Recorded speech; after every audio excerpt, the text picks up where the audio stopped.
Hello, we are Team 1 and we are here to give our evaluation to our chosen group. We are composed of a student, a medical doctor, a researcher, teachers, and an HR professional. We are also experienced in using different multimedia. So, bigyan ng karapatan yan. We are going to use three criteria. First, the Mayor's 12 Principle of Multimedia Design to check if it is indeed a multimedia design. Second, we will use the Learning Object Review Instrument if it is an effective multimedia. And third, we will see if we will even like the presentation. At ang aming biktima, este. Our chosen group to evaluate the presentation is Group 12. The title of their presentation is Sustainable Development, Zero Hunger. Disclaimer lang po, we value fairness and objectivity. Just like what they said, shoot the message, not the messenger. In coherence, it is a pass because they are able to use simple words and pictures that are enough to represent the ideas being presented in the presentation. While in the signaling, it is a fail because they fail to highlight the organization of the essential materials. Avoid redundancy principle. It is a pass because it is able to use text, pictures, or combinations of both in a non-redundant manner. Spatial contiguity principle, it is also a pass because it is able to place text near the pictures which add up to the value para mas maintindihan ng mga learner. Temporal contiguity, it is a pass because the graphics or the pictures have been able to be explained with the use of text. While segmenting, it is also a pass because the presentation is divided into chunks para hindi maboard or mawalan ng gana ang mga learners. Pre-training, it is a pass because the presenters are able to explain the terms and the concepts para mas maintindihan ng mga learner yung whole concept ng presentation. Modality, it is also a pass because the presenters are able to have a balanced presentation, yung hindi puro text or words lang. Multimedia, pasadong-pasado because they are able to use text, words, pictures, videos para ma-highlight yung key concept of the presentation. While personalization, pasado rin because they are able to have their personal touch para sa mga students ng Isabela. Voice principle, it is a fail.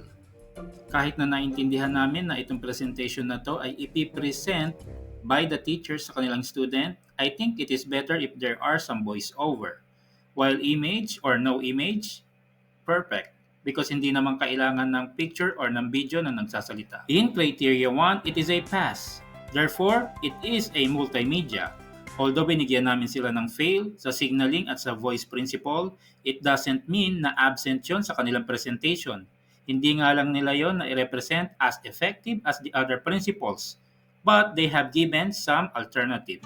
Now let's go for criteria 2. Learning Object Review Instrument. Yan yung gagamitin naming basihan kung effective nga ba yung multimedia presentation na ginawa ng Group 12.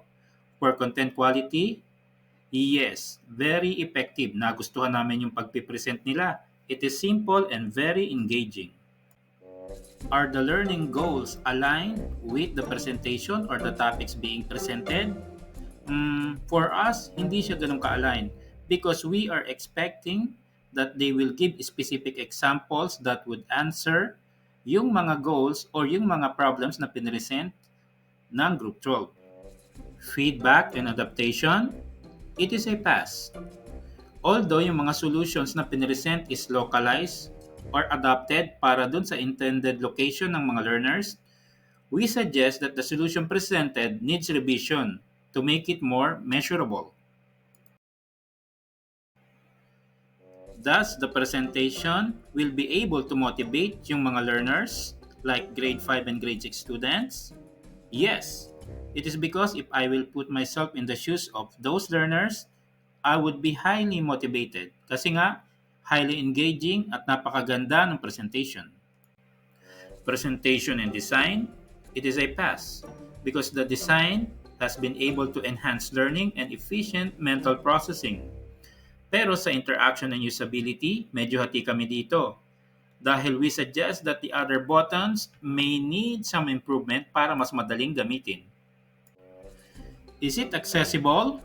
Yes, because the intended user for the presentation are probably the teachers, which has access to technology like mobile phone or computers. But is it reusable? I think no. Bago magamit ito ng iba, kailangan pa itong i-modify. Does it violate any standards? Or does it complies to the standards?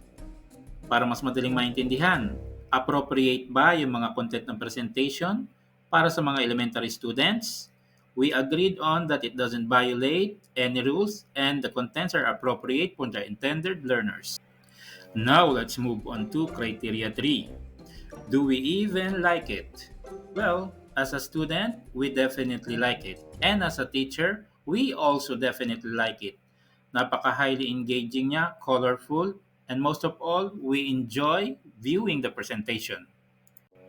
Strengths and weaknesses. Strengths, it's very eye-pleasing and highly engaging to use. Masarap siya gamitin. Well, weaknesses, solutions are too general, and we suggest that they should omit some of the pictures that are not necessary. And also, if it is possible, if they can put some voiceover or some background audio. At ang aming napagpasyahan, 33.33% para sa criteria 1, 33% para sa criteria 2, 20% para sa criteria 3, with a total of 86.33%. Pasado, mabuhay kayo, Group 12!